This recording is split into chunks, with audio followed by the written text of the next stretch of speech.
In this video, I'm going to show you how to hide all photos on Facebook from the public. Let's get started without wasting so much time.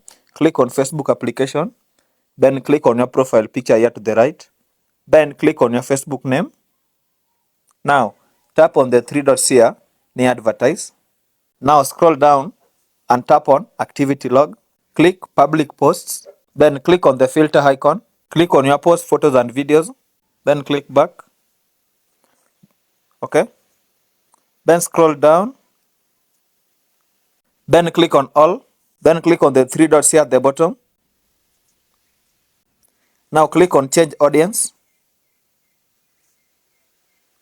Click on change audience once again. Then select only me. By doing this, you'll be able to hide all your photos, videos, and posts from your friends, public, or even your followers. Thank you guys. Let's meet in the next video.